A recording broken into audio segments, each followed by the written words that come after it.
even the likes of Senator Pangilinan na invade gagawin daw tayong probinsya ng China, when in fact, to be very frank, hindi stupid ang mga Chinese to na kunin tayong nila probinsya sa dami ng problema ng Pilipinas. Para kung ako isang Chinese, kukuha ka ng malaking bato, ipupok mo sa ulo mo, sa sakit ng ulo sa Pilipinas. Ngayon pa lang nga, domestic wise, you have a lot of problem. Corruption pa lang, problematic na ang Pilipinas. So, yun yung sinasabi ko. Pero on the other hand, when you talk about Venezuelang issue, mas masahol yan. Imagine, hindi lang sila militarily speaking na inatake, dinampot ang kanilang presidente, illegally speaking, as far as international law is concerned. But on the other hand, iti-take over nila ang buong bansa ng Venezuela, papapuntahin nila ang kanilang business at saka mga corporation para i-extract yung oil at they will benefit from it. That is a classic, what you call colonialism and classic imperialism ng United States, which I would never agree with.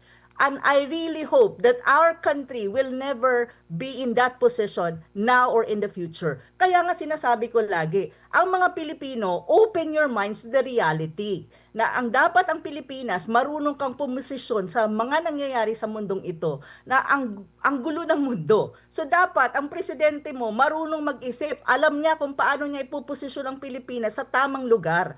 Pero under a Marcos Jr. government, we are in a very difficult position. In the Asia-Pacific region, you have the issue of Taiwan.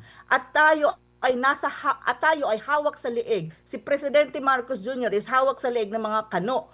Kaya, pag nagkaroon ng contingency dyan sa Taiwan, madadamay tayo kapag hindi na recalibrate ang ating foreign policy. And we don't know how the Americans will control us because definitely they will have a hand on the Philippines pag nagkaroon ng Taiwan contingency. So ang sinasabi ko, bilang mga Pilipino, tignan nyo ang nangyayari sa mundo, tignan nyo ang nangyayari sa Venezuela. The United States will take over. And take note, it's not just Venezuela. The next is Cuba, the next is Colombia, the next is Greenland. Look at what is happening. Do you really think, alam mo, sa mga Pilipino, walang kaibigan at walang alay-alay sa United States as long as it is all about their strategic interest and their hegemony and their fight against the rise of China. So dapat tayo mga Pilipino, open yung mind natin sa mga ganitong pangyayari at wag nating hahayaan na dumating tayo sa estado na magiging Venezuela tayo or magiging Ukraine ng Asia. Because this is not good for our country.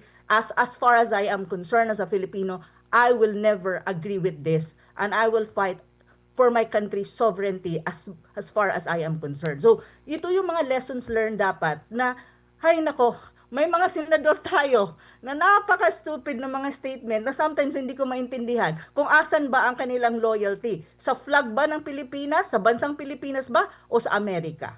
Or sa kanilang interes na personal. So dapat si Marcos Jr., kung hindi niya kayang ayusin ang bansa, even in terms of foreign policy, mag-resign na siya before pa maging too late ang pangapangyayaring ito. Kasi kahit domestically, corruption pa lang ang pag-usapan mo. My God, wala na siyang political legitimacy. When you talk about foreign policy, mas lalo na. ASEAN share tayo, pero nagkakalat ang Pilipinas, especially when you talk about massive corruption in government. So, this is really happening. At ang Venezuelan case na nangyari ngayon is just a case in point na dapat tayo mga Pilipino, isipin natin at magkaroon tayo ng lessons learned sa mga nangyayari sa iba't ibang panig ng mundo para maiwasan natin ang trahedya na mangyari sa atin at sa ating bansa.